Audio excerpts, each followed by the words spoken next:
Thank you very much, Chairperson. Mr. Matlala, I wish to, before I ask my questions, say because no one, even a hardened criminal, must have police coming into their house and making their kids to sleep on the floor. No one must ever do that to our kids and to our wives. If they've got an issue with you, they must take you on. Because the procedure would have been, once they arrive, they should have isolated the kids and put them with a female police officer in one room who's reassuring the kids that everything is fine, we are going to be fine, while police are interrogating you or doing their business. If this happened, it deserved to be condemned, Chair, because it was brought to our attention that kids were made to sleep on the floor. As black people, we have inherited trauma, and no one must pass that trauma to our children. And no one must take advantage of our wives. Whatever we do on the streets is between us and the streets and has got nothing to do with our children. And police must understand law and point a child with a firearm. It is uncalled for, even if they are looking for the most dangerous criminal. That must never be done to children. I thought I must make that statement before I proceed. Mr. Matlala, just tell me your place of birth. I was born in Seshio, but in Petersburg Hospital, Provincial Hospital. Where were you born? I was born in Mamelodi. Yeah, which hospital? It's no longer there. They used to call it a nursing home, but it's no longer there. Do you have a birth certificate from there? Yes, I do have. And then the primary school you went to? It is called Uwani Primary School. Who was a principal there? Principal, it was Serudu. And then were you baptized? No, I was never baptized. And then high school? You said it yesterday. Leshabile High School. Who was a principal there? Ngwe, Mr. Ngwe. After high school, you didn't proceed to tertiary education? No, I didn't. And then you never worked in any formal employment or? No, I never had any formal employment. So from high school, that's when you engaged in informal trading?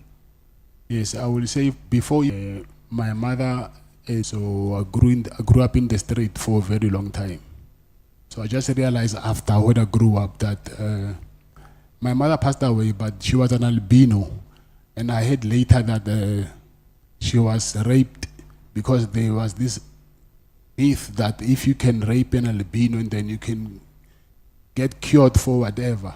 And then that thing traumatized her a lot, that she disappeared. And when I found her, she was terminally ill. And then I think it was 2002 when I found her through her friend. It was very late, and then she passed on. But all along, I was a street kid. I'm sorry to hear that. Now, Dlamenis have got some roots in Swaziland. Yes. And you said to us your grandmother is from, is at Dlamini. Yes. Did they have a place in Swaziland, or was she originally from there? No, KZN. So you don't have any relative or any association, none whatsoever, with some people in Swaziland? No, I don't have. So when you travel to Swaziland now, what were you traveling for? What purpose? It was I was invited to the king's birthday. Oh, so you know the king? And the queen mother. Yes. But yes, I was invited by the queen mother. Oh, so you know the queen mother? Yeah, but it was the birthday of the king. But I went there through the queen mother? Yes. You were a guest of a queen mother? Yes. So this ID that has got your picture and the ID number that is similar to yours and all of that, what is the story there? I don't have an ID for Eswatini. So that thing was fabricated so that they can deny me bail. Yes, but in the judgment of the appeal or something, because he says police did not produce the original ID, Yes, if I'm not wrong. Yes, on the judgment they said that I've traveled to Eswatini using that fraudulent ID, but which is, we know, is impossible. You cannot pass the border with an ID. That thing is not a traveling document. So they said that, and another thing is when I came back, unfortunately, they didn't stamp my passport. So they said I've got access to get in and out of the country undetected. Because my wife's passport, my passport, and my protector's passport were not stamped. So it was the overlook of the BMA or Home Affairs, I think. Why did you resign from Medicare? It's because of the allegations that were surrounding me at that time. They said they didn't know by then that she's my sister. They said I gave a contract to a slave queen. And then also there was these allegations about me, which I did not think that it will be a good image for the company. So I just thought by then, let me just resign and put someone until I clear my name. So why didn't you also put your... I did. The shares, that's why I said I still hold the shares. But no, you're saying you are not saying you have taken the shares into the blind holdings company, you are a director. After you wanted to save the image of the company, you put your sister as a director so that you can front her. Because you didn't relinquish for business reasons. You relinquished because you want to face some challenges and someone must be holding the fort for me. Well, I'm still fighting, but effectively I'm running it. I can call money on it. She can't say anything. I can tell her to do this. It's effectively you doing it. She's just a friend. Yes, I agree. And you think it's an acceptable thing to make an African woman a friend? No, she's my sister, so it's not like I was using her. So she's family, and then it was only for the time being until I clear myself, I clear my name. No, once you are fronting a person, you are using a person. You just agreed with me that you are fronting her. She's put there as a token. That's what you did. And in the empowerment of women, it defeats the whole purpose, because if she walks around with the image of a person who has got a tender of 360 million behind her, who's controlling this company. Do you accept that is wrong? Yes. See this one. Yesterday I left with this honorable member to a meeting, and when we were on a podium, I left to a bathroom, and I left my phone. So yours just, how do you explain? You found it with NAC. Yes, I found him inside prison. Phone. Why are they saying it's your cell phone when it is NAC's cell phone? They found it on me. So what were the reasons of sending you to CIMEX? Was the cell phone? I don't know. They would have explained to your lawyers, they would have explained to someone that... Yeah, no, their reason is because they found me with a cell phone, their reasons. Is it a general practice that because I hear every day that prisoners are found with cell phones, with dacha, with drugs, with what? Once you are found in possession of something that is not allowed to be in prison, you are taken to CIMEX. No, it's not. I think they will have they have their preferences, I assume. No, but why are you not exercising your rights? You can't be put in CIMEX for holding a cell phone. It's not a requirement, as it were, that people are found with cell phones and even dangerous weapons, some of them. But they're not sent to CIMEX. What could be the actual reason why you are sent to a CIMEX? Because cell phone, I don't believe it's a real reason. Because what happened is, if I can take you through the whole process, there's someone who came to me with that cell phone. Because, you know, in prison, a cell phone is like a public phone. You'll find 3 people using the same cell phone. Someone said, hey, check. They're talking about you in the media. It was that day when Mr. Mkonazi was doing that press briefing.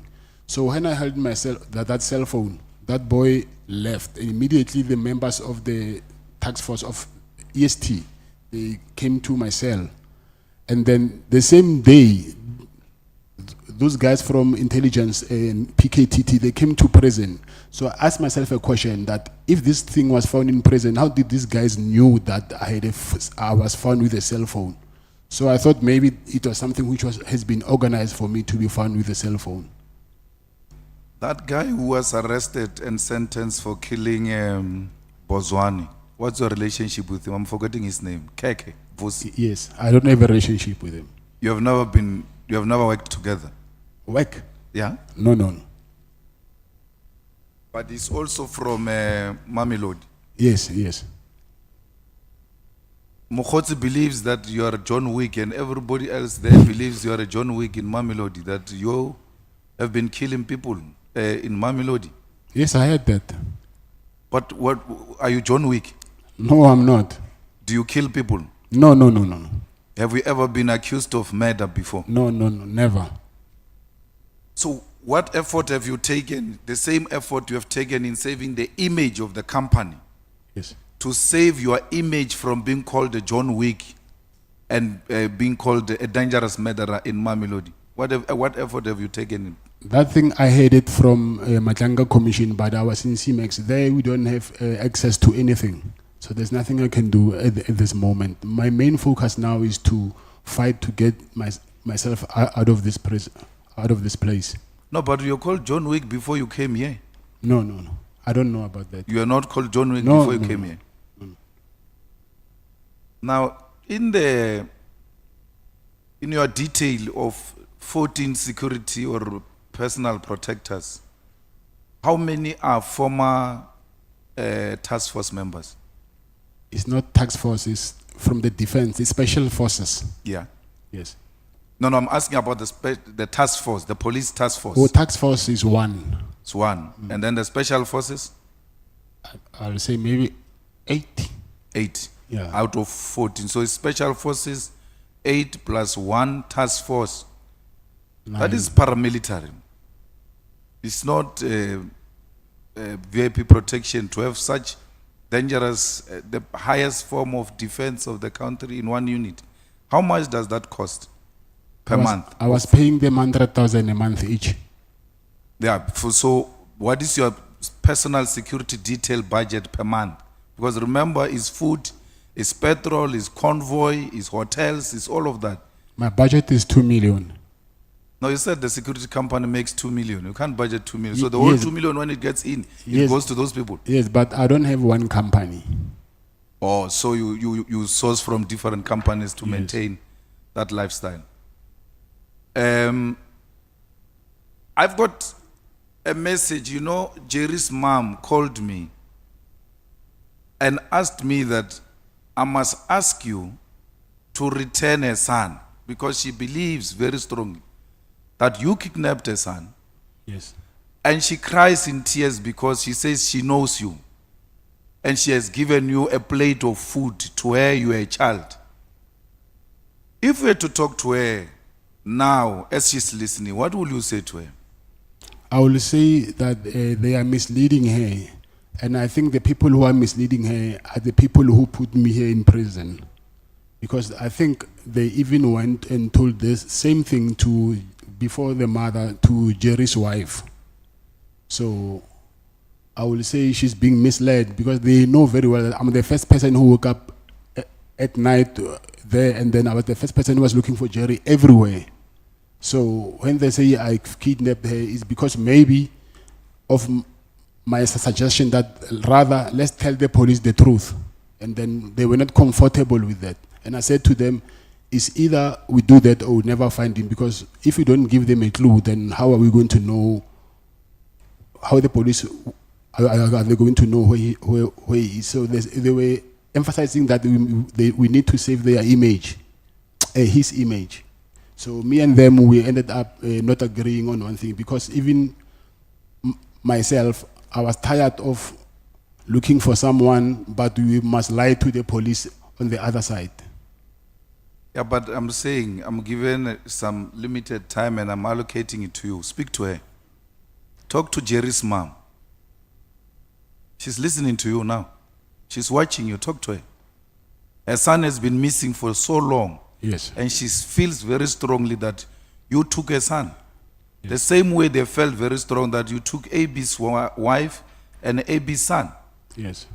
So before you speak to AB, speak to Jerry's mom. AB knows that. I think wherever he knows that thing I never. He knows very well that I've never. No, done leave that. AB. I'm saying, Yes. Abe, Jerry's mom is watching. Talk to her. You know very well, me and your son. We are very, very, very close friends. We've done a lot of things together, traveled together to harm your son. Actually, your son was like a young brother to me. So there are people who are getting between us, trying to convince you that I took your son so that you might think of me as this boogeyman that people paint me to be. But from the bottom of my heart, I've never and I will never, ever do anything to harm your son or your family. Thank you, sir. I'm sorry. Thank you. Some comfort installing solar system. Yeah, but it was his business. But I'm the one who got it for him. So you worked together, and whatever the monies that you were supposed to transact at that level, Yeah. you sorted each other out. Yes. Now, his wife disappeared 2 weeks after or so, but it was within a short space of time. Yeah, I think a week in between or so, yeah.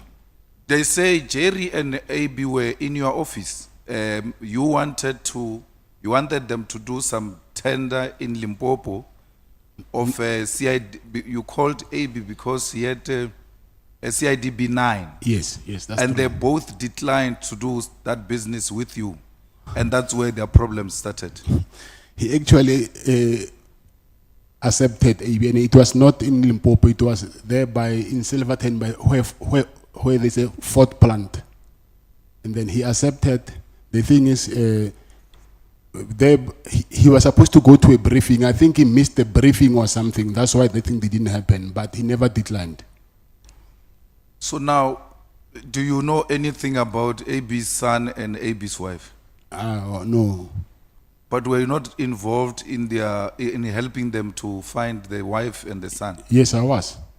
And then what were, as from a security company perspective, what were your suspicions or your findings, as it were? Actually, there is this Pakistani guy whose employee was kidnapped. The Pakistani guy, he's a Muslim. We will go to the same mosque. So he told me that his employee is being kidnapped. So I asked around, and I found out there's some guys in Atteridgeville who kidnapped that employee. And I took my chances. I just said, called the guy, and I said, I know it's you, but I was just testing the waters.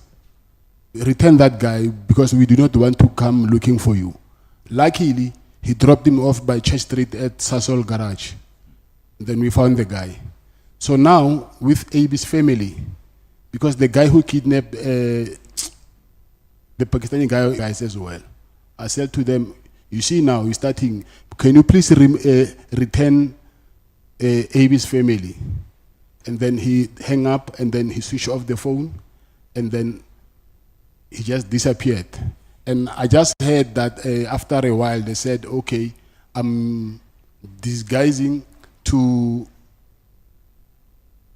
appear as if I'm helping AB, but I know that I'm the one who's doing this. But I think it was those guys trying to divert their attention. You remember when I started, I spoke about your son and your wife and how they should not be treated the way they are treated by police. Yes. AB's son and AB's wife did not deserve what happened to them. I agree, yes. Especially the son of AB, who will forever be traumatized by those experiences. Yes. And Jerry's wife and children do not deserve to see their father not returning from home, because every sunset they look forward to the return of their father, and the father does not come back. Like you growing up without a father, these children want their father, they want to see their father returning. And no one must do that to children and our wives. Oh, you agree? With your security experience, do you think Jerry is still alive? I mean, those kidnapping people, if they kidnap you to extort money, for you to give them money, a ransom and all of that, but once they keep you for too long, you become an expense to them because they have to feed you, they have to, if you are sick, medication, accommodation and all of that. Why would they keep you this long when they know that there's actually nothing coming forward? Do you think Jerry is still alive? Not do you know. With your own security experience and your instinct as a friend who says to the mother of Jerry, this was like my younger brother. Something in you should tell you that this guy is no longer there or is still there. Honestly, I agree with you. At some point, he will end up being a liability to his abductors. So I don't think also myself by now that if he's alive, then what are they gaining for keeping him so long and then spending money on him, but they're not getting anything in return? So it's a very hard one to accept, but obviously when you add one and one together, for me, it does not give me, I wouldn't say that these people will benefit anything from keeping him so long. I don't think so. Now, have you been to the farm of the father of Jerry's wife to ask that they pay a ransom of 10 million or anything to that? To the farm? To the farm or to the father? No, to the father. Let's leave the farm. Have you been to the father, like the father-in-law of AB? Jerry's father-in-law, yeah. I mean Jerry's father-in-law. Yeah. Have you been there and asked that they pay some ransom to these people? No, I've been there, but not to say to pay ransom. Yeah, but what were the discussion between you and the father-in-law? Because the story now is Jerry has kidnapped himself because he wants to extort 10 million from the father-in-law, and to a particular extent you went to say to the father-in-law, please pay something, because it looks like the father-in-law is well off. He's not well off, but that's what they're saying. So actually, I volunteered to pay 5 million myself.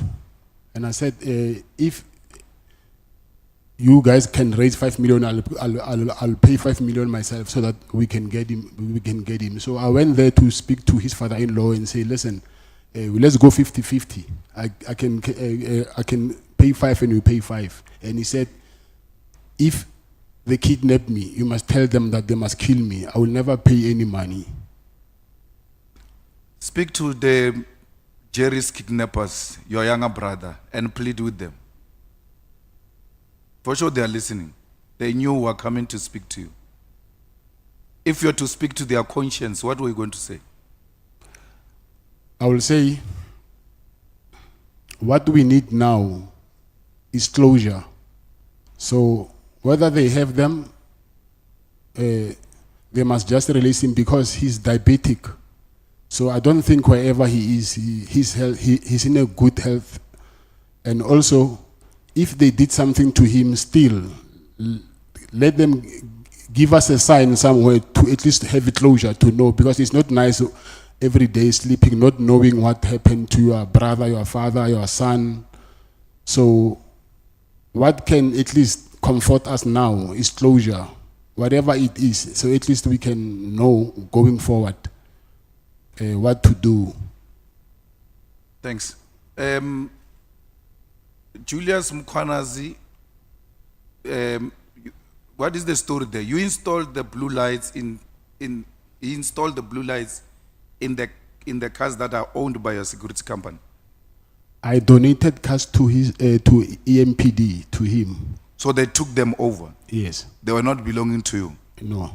But there was a News 24 article that showed a lady saying Mama Cat is taking his kids to school in style, and they were playing with blue lights like they are playing with yo-yo. Yes, I'm divorced with my first wife. So I was not in relationship with my first wife. And Mama Cat is the media saying that. It's not her saying Mama Cat. So she's living her life, and then I don't even, and those are not my cars. So my cars are BMWs. I think everybody knows. I use BMWs. So those So are, she's got cars also with blue lights, No. without your involvement. she don't have cars. Maybe she sourced a security company or what she did, I don't know. Because me and her, we don't have that relationship anymore. We divorced. What is your relationship with Julius Mukwanas? Julius Mukwanazi, I will say, he was a friend. Was. Or so you donated because you had a friend who was in the position of authority? No, it's because I proposed to him when he was an operations manager that, listen, I want to donate the cars, but with conditions that we do brand awareness, and then I will also send proposal to do the medical response for the EMPD when the officers they get injured in the line of duty. So Tanya was protected by you? No, not by me. I went there when it was only once, and it was when it was state of the city address. It was only once. Yeah, but you went to fetch the mayor of Yes. the DA with your cars, Yes. and they had blue lights. I don't know if they put blue lights on because I was not there. Was it not your protection that was driving the cars? Yeah, On but that day? they came as backup. She had her own cars, and so they only came. She needed backup. Or the DA mayor needed a backup from you? Yes. How does she need a backup from you when the Metro Police there is even as some sort of a task force? Yeah, it's sort of. I think Mkonazi convinced them that my guys are special forces. Okay. That recording we had about it in the thing there, do you say it's not legitimate? No, it's not. It's not. I even have proof of what happened. So you never gave Sibia money? No, never. You never said Sibia is a criminal? Matlala, you stop speaking. But Can what if we- I'm taking a time? We pass the microphone to Honorable Matthijs. I'm on, Chief. I'm in charge. No, yes, I'm the one who is running the meeting. But I'm in charge. Yeah. I'm There's the one time who is we have allocated. running the meeting. I want to hear her speak. Ah, Honorable Matthijs, this it's your is our time. arrangement. We won. Honorable Matthijs, it's your I time. see, I see you speaking. Okay, Thanks. thank you. Now, She's fronting, Chair. She's Yeah? fronting. what? I didn't hear that. No, the person who's saying you're fronting, they will never even speak in the presence of their president.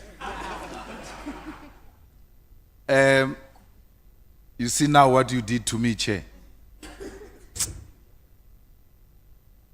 So, the meeting with Mkwanas, if we're to go to Lieutenant General Senona, will he give us or give you a confirmatory affidavit that you actually brought back the report from the guy who was tortured? Because you said you didn't go back to Mkwanas. You actually told Senona that the guy has declined. Yes. Is Senona, the head of works in KZN, prepared to depose an affidavit to this committee confirming that you gave him that feedback and also confirming that he was part of the meeting where Mkwanazi made those kind of requests to you? I think he will, but I've never spoke with him since I'm here, so I need to contact him, but I think he will. So why would Mkwanazi think that you are the best person to talk to people who are accusing him of torture? Because he didn't know your relationship with those people. Yes, because of he found out that me and the guy, we are in the same estate. So he asked me first that if I know the guy in this estate, because he heard that I'm from Midstream as well. So, and it was Minister Bheki who arranged a meeting. Yes. And Minister Bheki is the one who said, Mkwanazi can make these problems go away that you are confronted with. Yes. And to that effect, then arranged a meeting. When he arranged a meeting, were you present like the time he was calling No, Kumalo? no, I was not. And So how did Minister Cele know all of that? How did it come about? Is the guy that he introduced me to him. He said, hey, this guy's got a nice penthouse. I assume the guy knew that Mr. Cele traveled a lot to Pretoria, and then he was struggling with accommodation. Not struggling, he had to pay accommodation. That guy said to him that actually, Cat has got a nice penthouse there, so I think you can talk to him, he can offer you. How many times has Minister Cele been to the penthouse? I think 3 or 4 times. But it looks like he said he's been there twice. Only twice. No, it cannot be twice because he's been there twice when that guy was alive, and then after that guy's death, I remember he left his white Hugo Boss shirt in one of the bedrooms, and I sent him a message. I said, "It's me." I took a picture of that shirt, and I said, "It's me, Cat in Pretoria," and I even showed him his shirt so that they can know who is he talking to. So. After that, it was the third time, and I think, 3 or 4 times. It cannot be twice. It cannot be twice. Now, which year was that? This year. So, if you're to be released here and you go and ask as a resident or the owner of the penthouse there, by whatever the place might be, you go and ask for the footage of all those days. Will we find those footage? Or more than twice? I think that will depend on the security. Sometimes the footage after a certain period gets deleted. So I don't know how long they keep the footage. As a security person, how long does it get deleted? Do you delete it or it automatically deletes itself? It does. After 3 months, sometimes it does. And if it's a residential, you'll find after 2 weeks. So we will not find your CCTV coverage of you and Cele at the hotel in Durban, where you gave him 200,000 because you said you walked to the car, where the cars park normally in hotels. There are CCTV cameras for security purposes. Yes. Yeah. So you send your security, and then you walk with Cele to a red car, Yes. Jeep. You put the money in, and then he drives away. Yes.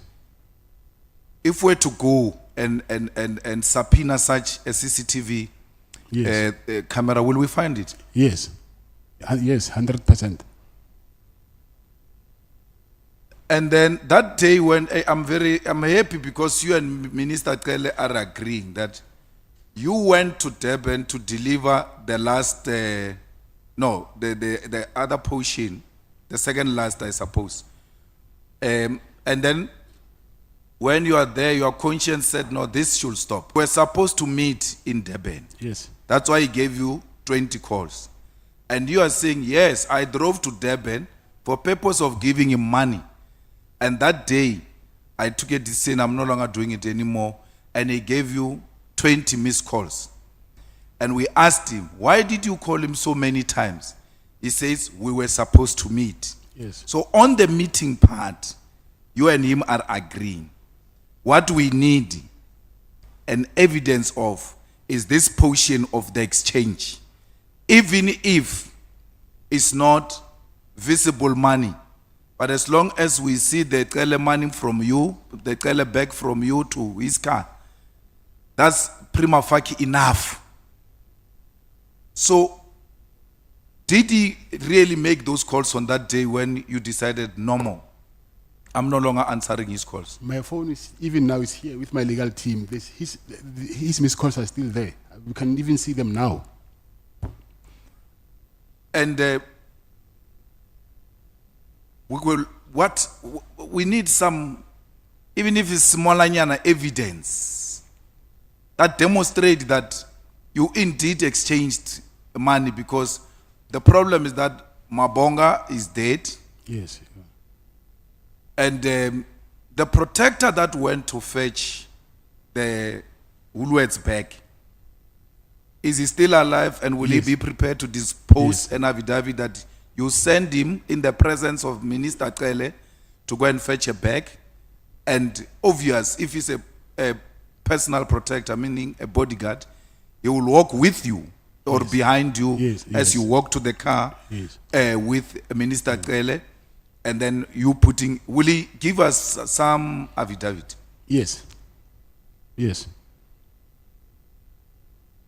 I'm worried, Mr. Matlala. 12 cases withdrawn, 1 guilty verdict, 1 not guilty verdict, 1 acquitted. And you've got police around Pretoria here who are sent around as your eyes boys. Why would the police go and fetch a car to, your story is actually making this, the case of that police officer even worse. Because you take a card from your PA, you give it to a police officer. What stops a PA from taking the card to go and buy a battery and bring it to you? Because generally that is the work of the PAs. And here police are being converted into PAs in the absence of the PAs. They're actually being given the job by PAs that they said, I must give you a card to go and do what I'm supposed to do or I'm employed to do. What should we take of this kind of a relationship you have with police? And the next thing, cases are withdrawn, and meaning the people who have actually complained in these cases have never experienced justice, because this will somehow, the reason we're asking you about this police officer is to determine your proximity to the police in this area and to determine whether police are actually under your control. No, they're not under my control. Yeah, but why would you send a police? And he's probably older than you, No, he's not. or is a small boy. He's a lighty. Okay, so you were sending a lighty policeman to run around. Not a lighty. You know, when you, like a little brother, I will say that. So not a lighty in a defamatory way, manner. So I'm saying sometimes, yes, you might be a policeman, but at home you are a brother, you are a sister, you are a father. So when you are at home, whether you're a policeman or not, or you're a judge, if I'm your older brother, I can send you wherever, then you will do that. So it's not because of I'm undermining you as a police officer or as a judge or whatever. You can send a judge to go and buy a battery. Now I'm saying if he's your younger brother, Your younger brother judge. I'm saying, no, I'm giving an example. Yeah, but I'm saying you can send a judge who's your younger brother to go and buy a battery. Oh, bread or whatever you want. A judge. Your brother, I think he will, when he's at home, he'll call you Abuti, whether he's a judge or not. So that respect will always be there. Thank you, Mr. Matlala. I want my sister to have an opportunity to speak to Kat, even if it's not too long. Let's go.